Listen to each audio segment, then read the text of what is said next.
There is a road in West Baltimore that goes almost nowhere. A mile and a half of 6-lane highway dropped 30 feet below the street, walled in concrete. It has no exits worth the name. You come down into it, and a minute later, you climb back out, onto the same grid of streets you just left. Traffic engineers call it a spur. The people who live beside it have called it other things. The ditch, the highway to nowhere. Stand at the end of it, where the pavement simply stops and hands you back to a surface street, and you can feel that something is wrong with the shape of the place. Not ruined, not bombed, just cut. As if a surgeon opened the patient, made the incision, and then walked out of the room and never came back. I want to tell you why this road stops here. Because the easy answer, that they ran out of money, that the plan fell through, is not the whole answer. And the real one is harder to live with. To build this 1.5 miles, the city took down about 971 homes, 62 businesses, a school. It moved roughly 1,500 people out of the neighborhoods they lived in, and then it built a road that leads nowhere. Keep that in your mind as we go. The demolition got finished, the road did not. To understand the hole in the city, you have to go back to when it was still a promise. After the Second World War, Baltimore, like every American city, looked at its downtown and saw a problem. The suburbs were pulling people and money outward. The old downtown was choking on its own streets. And the answer everyone reached for in city after city was the same answer: a highway. Cut a fast road straight through the middle. Connect the edges to the center, and the city would breathe again. In the 1940s, Baltimore even brought in the most famous road builder in the country to draw the line. Robert Moses, the man who had already carved his will into New York, looked at the map of Baltimore and picked out one corridor as the natural path. The path, in the planner's language, of least resistance. His version of the plan would have moved something like 19,000 people. The writer H.L. Mencken, a Baltimore man to his bones, called the whole idea completely idiotic. It went into a drawer, but the line on the map did not go away. It waited. Here is what you need to understand about a line on a map. It looks like engineering. It is really a decision about whose life is easy to move. The path of least resistance is not a fact about the land. It is a fact about the people on it. Which of them the planners believed could be told to leave, and would have no way to say no. And the corridor the map kept choosing ran straight through Black West Baltimore. By the 1960s, the plan had a number. Interstate 70, coming in from the west, meant to connect through the city to Interstate 95 and Interstate 83. A clean east-west line through the heart of Baltimore. On paper, it was progress. On the ground, it had a route, and the route had addresses. The neighborhoods in its path, Rosemont, Harlem Park, the streets along Franklin and Mulberry, were not empty ground waiting to be cleared. They were stable, working, and black. And that last word matters because of when it was true. Many of the families on those blocks had bought their homes only a decade or so before, in neighborhoods that had, until almost the day before yesterday, been closed to them. For a black family in mid-century Baltimore, owning that row house was not a small thing. It was the whole thing. It was the proof that the door had finally opened. It was what you handed to your children. That is the want at the center of this story. Not a grand ambition, just to own a place, to belong somewhere, to have a street that was yours. There was a man named Glenn Smith who grew up on Loretta Avenue in those years, before any of the letters came. He remembered the street the way you remember a childhood that felt safe. A kind of Norman Rockwell existence, he called it later. And he did not say it with irony. Stoops and neighbors and a block that belonged to the people who lived on it. Hold that street in your mind. We are going to watch it come down. Here is where the story stops being about a road and starts being about a choice. several choices made by people who had something to lose.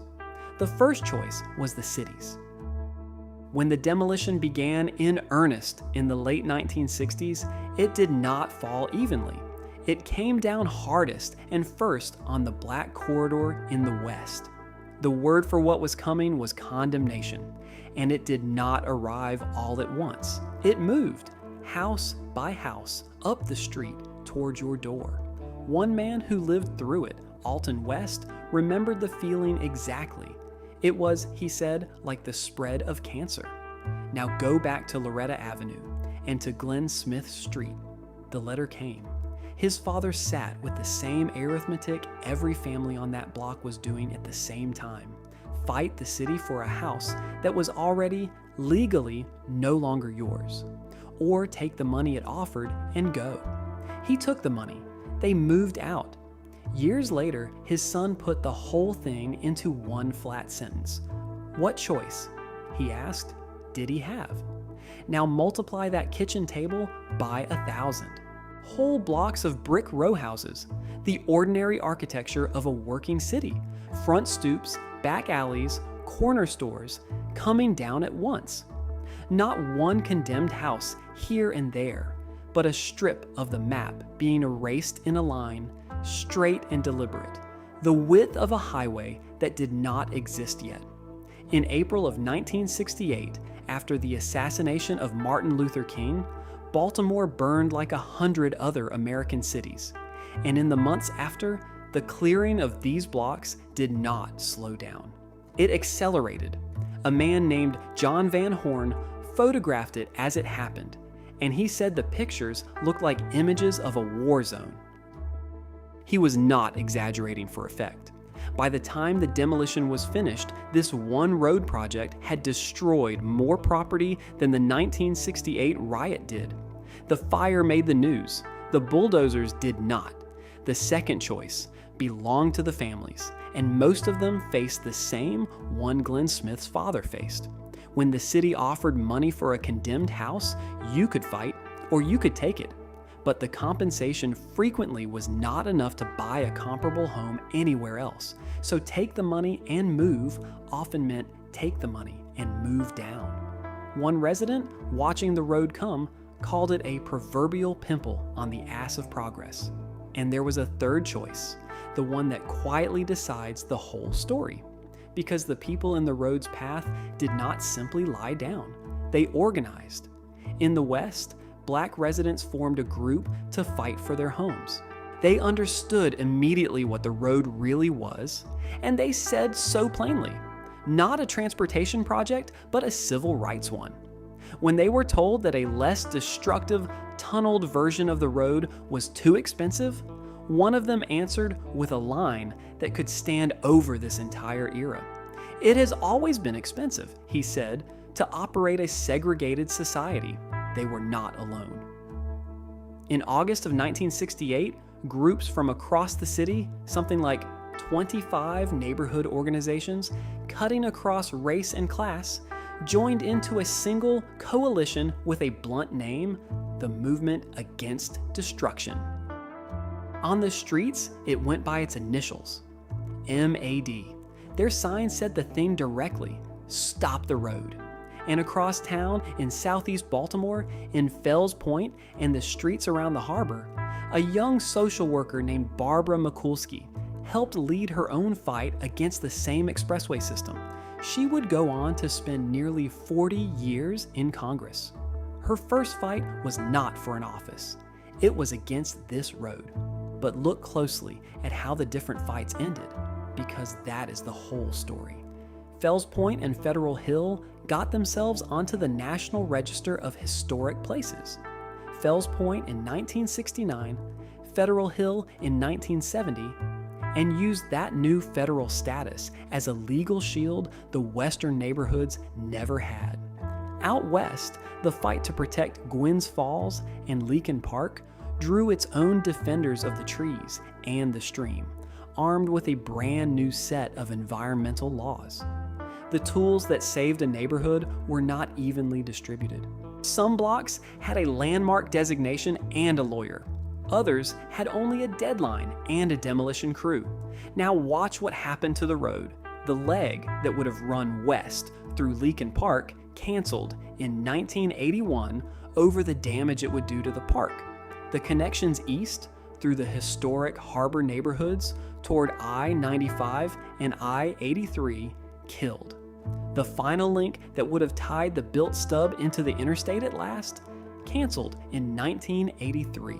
One by one, the segments that ran through neighborhoods with the power to resist were stopped. And the segment that got built, the mile and a half that was finished, that took the 900 homes, was the one that ran through the neighborhood that couldn't. Here's the turn. We think we are looking at an unfinished road. We are not. We are looking at a finished demolition. The road did not fail halfway. It completed the one job it actually did in this place, the clearing. And then it stopped, exactly, at the line where the city started listening. The park was saved. The harbor was saved. The historic blocks were saved. What was spent to save them was a neighborhood that was cleared before the rest of the city learned how to say no. The empty road is not evidence of a plan that fell apart. It is a map of whose refusal counted, so the road sits there, and it has sat there for half a century. For a while, the wide, empty median in the middle of the trench held a kind of promise, space reserved for a train that would someday make the wound mean something. A rapid transit line, then a light rail line called the Red Line, planned to run right through this corridor. In 2015, the state canceled it, and roughly $900 million in federal money went with it. 8 years later, a new governor revived it. The median is still waiting. It has been promised a future, and had that future canceled and been promised it again. Which, if you have been paying attention, is the oldest story on this street. And here is the quietest proof of what the road was worth to the city that built it. At one point, a stretch of it was closed off to make room for a parking lot. The drivers who used it adjusted, one observer noted, with ease. 1,000 homes came down to make this road, and when a piece of it simply went away, almost no one had to change their route to work. Think about what it means that the road is still here. The city cannot finish it. There is nowhere left to send it. The destinations were canceled decades ago, and the city cannot easily erase it either. Just to cap a single block of the trench and stitch the neighborhood back together costs tens of millions of dollars. Recent federal money, around $85 million, will begin to cover one block of a mile and a half of a wound made in a single decade. Glenn Smith, who watched his father take the money and leave Loretta Avenue, has one condition for whatever gets built now. The impact, he says, must be equal to the destruction. It is a simple standard, and it may be the hardest one there is to meet, because the destruction was total, and the mending comes one block at a time. That is the arithmetic of this kind of promise. It takes 10 years to break a neighborhood and 50 to begin, barely to mend one block of it. The people who drew the line are gone. The people who lost the houses are mostly gone. What's left is the ditch and the bill. Go back and stand at the end of it. Dusk, the streetlights coming on, 6 empty lanes below you going quiet as the last cars climb out. You were told a highway was coming. You were told the disruption was temporary, that something better was on its way, that the sacrifice would be worth it. And you gave up the house, and the better thing never came. And the men who promised it moved on, or moved up, or simply died. And the promise died with them, and no one ever came back to close the wound. Because closing it would mean saying out loud that a living neighborhood was taken down for a road that was never going to be finished. That is why it is still open. Not because it is too expensive to fix, because the emptiness is the most honest thing left. It is the monument.